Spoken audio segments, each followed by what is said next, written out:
今回はコンパクトなスライド丸の台を製作します。以前製作したこのフルサイズのスライド丸の台、こちらは跳ね上げができて大きな木材でもカットできるタイプです。2x4 とか大きい木材をカットするにはこのぐらいのサイズあった方がいいんですけど、例えば小さい木材をカットするときには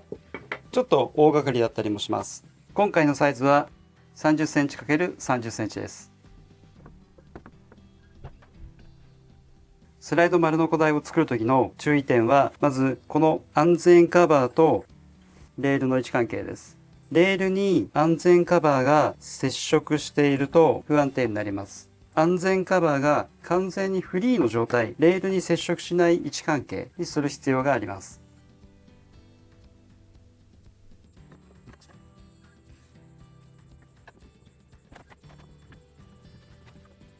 45度カットでこの位置から切り始めだと、切り終わりはこの辺りまで。そうするとこの30センチのベースからははみ出してしまいます。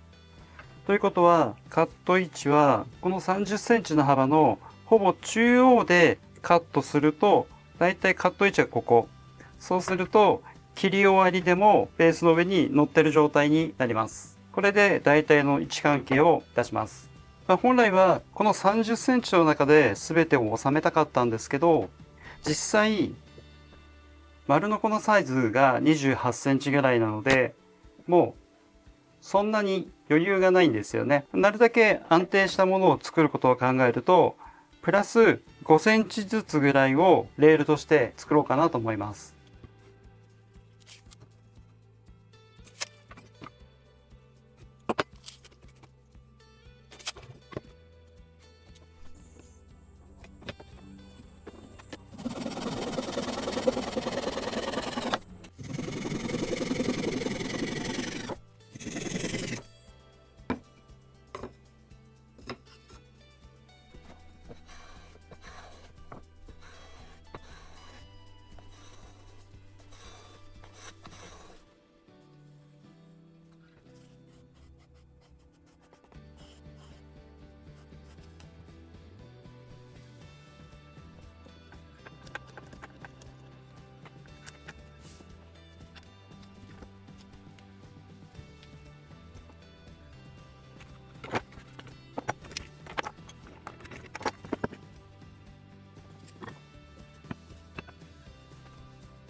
今回はコンパクトタイプのスライド丸ノコ台を作りました。DIY ではこのぐらいのサイズの方が意外と使い勝手がいいのかなとも思ってます。多少まだ安全カバーの動作についての改良もちょっと必要かなとは思うんですけど、サイズ的には使い勝手がいいのかなと思います。よろしかったら参考にしてみてください。それではまた。